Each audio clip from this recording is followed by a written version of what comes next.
আমি বারুজ্জে দিদি চলে এসেছি আজকে একটা ব্লগ নিয়ে। আজকে ব্লগটা আমি এখান থেকেই শুরু করছি। দেখো, সন্ধ্যাবেলায় আমরা তৈরি হয়ে বেরিয়ে পড়লাম। আমরা এখন যাব মাইকেলনগর কালী মন্দিরে। আজকে যেহেতু অমাবস্যা, সেই অমাবস্যার পুজো দিতে। তাহলে আমার সঙ্গে চলো, দেখো কে কে আমার সঙ্গে যাচ্ছে, আমরা কি করছি না সব কিছু তোমাদের সঙ্গে শেয়ার করব। তাহলে ব্লগটা আজকে থেকে শুরু হয়ে কালকে কিন্তু শেষ হবে। তাহলে দেখতে থাকো, সঙ্গে থাকো আমাদের আজকের ব্লগটা। সন্ধ্যাবেলায় তৈরি হয়ে আমি, রিনা আর নমি নমি বৌদি, মানে নমি মানে আমার বৌদি হয়, ছোটো বৌদি, সে তিনজনে মিলে বেরিয়ে পড়লাম পৌষ পৌষ মাসের যে কালী পুজো, সেই কালী পুজো দিতে। বাৎসরিক কালী পুজো মাইকেলনগরে প্রত্যেক বছরই পৌষ মাসে হয় বাৎসরিক কালী পুজো। এবছর 46তম কালী পুজো, তাই আমরা গেছিলাম পুজো দিতে। তা আমরা মন্দিরে চলে আসি, এসে মন্দিরে পুজো দিই। পুজো দিয়ে এবং মন্দিরে ভোগ প্রসাদের কুপনও আমরা পেয়েছি আগের থেকে, এবং আজকে আবার এক্সট্রা আরেকটা কুপনও পেয়েছি পুজো দেওয়ার পরে। পুজো দিয়ে কুপন নিয়ে আমরা বেরিয়ে পড়ব। এদিকে মন্দিরে তখন চলছে সাংস্কৃতিক প্রোগ্রাম, কিন্তু সাংস্কৃতিক সেই সুন্দর সুন্দর গান হচ্ছে, কিন্তু গানগুলো তো শোনানো যাবে না। হ্যাঁ, সবারই যা অসুবিধা, আমারও ঠিক একই অবস্থা। এখানে ওই যে বৌদি আবার ওখান থেকে অফিস থেকে আরও 3টে কুপন পেয়েছে, আমিও একটা কুপন পেয়েছি। তা নিয়ে আমরা চলে আসলাম, বেরিয়ে পড়লাম। এদিকে দেখো, এদিকে সাংস্কৃতিক অনুষ্ঠান চলছে, এখন চলবে, এখন 2-3 দিন ওখানে চলবে, যেহেতু এবছর 46তম। এবং প্রত্যেক বছরের মতোই এবছরের অনুষ্ঠান খুব জমজমাটভাবে হচ্ছে। আমরা পুজো দিয়ে বেরিয়ে পড়লাম, কিন্তু বেরিয়ে আমরা এখন বাড়ি যাব না, আমরা যাব ফুচকা খেতে। আমাদের তো জানোই, রাস্তায় বেরোলে একটু ফুচকা না খেলে আমাদের ভালো লাগে না। তাই আমরা পুজো দিয়ে বেরিয়ে পড়লাম, বেরিয়ে একটু ফুচকা খেয়ে তারপরে বাড়ি চলে যাব।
খাওয়া হলো, এবার বাড়ি যাওয়ার ব্যাপার। এবার আমরা বাড়ি চলে আসবো। তারপরেটা আবার আসবো পরের দিন। তাহলে আমাদের সঙ্গে এখন বাড়ি চলো।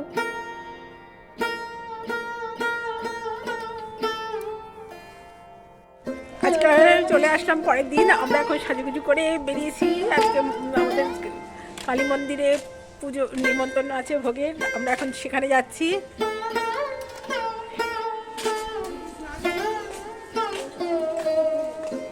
এখানে আমরা 3জন এখন বেরোচ্ছি, কারণ আর বাকিরা পরে আসছে।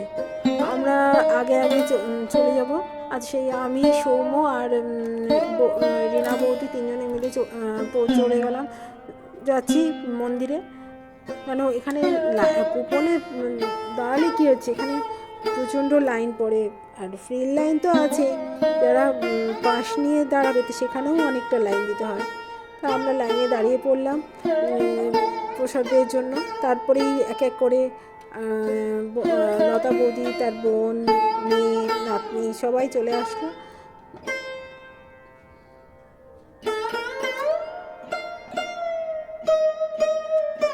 আবার এই লাইনে দাঁড়িয়ে আমার বাবার এক দূর সম্পর্কের ভাই অর্থাৎ কাকিমা, তার বউ, কাকুর বউ, দুই কাকুর বউ সবার সঙ্গে দেখা হলো, কথা হলো। এই পাড়ায় বেরোলে অনেকের সঙ্গে দেখা হয়, কিন্তু আমার সঙ্গে তো আমি তো সেভাবে পাড়ায় বেরোই না। আজকে মন্দিরে গিয়ে দেখা হয়ে গেল। দেখো কীভাবে লাইন পড়েছে, মানে আমরা এগিয়ে যাওয়ার পরেও কত লাইন, সামনেও ছিল। এখন যেহেতু দুপুরবেলা লাইন ক্রমশ আস্তে আস্তে বড় হচ্ছে।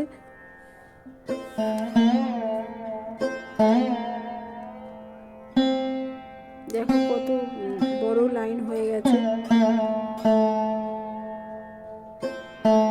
কিন্তু কুপনের লাইনে দাঁড়িয়েছে, তাতেই এত বড় লাইন।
অবশেষে আমরা মণ্ডপের মধ্যে, মন্দির প্রাঙ্গণের মধ্যে চলে আসলাম।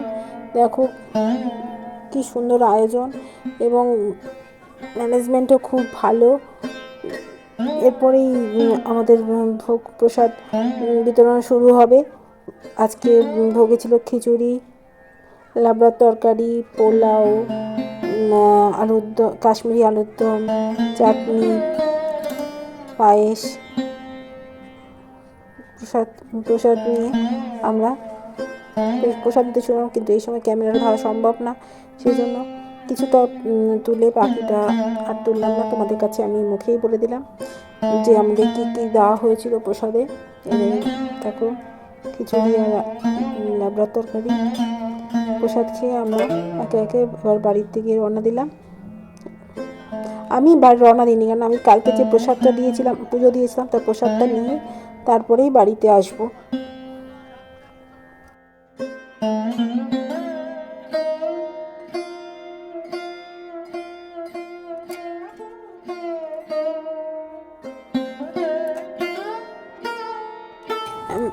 আমরা হাতটা ধুয়ে এসে মন্দিরের মধ্যে ঢুকলাম।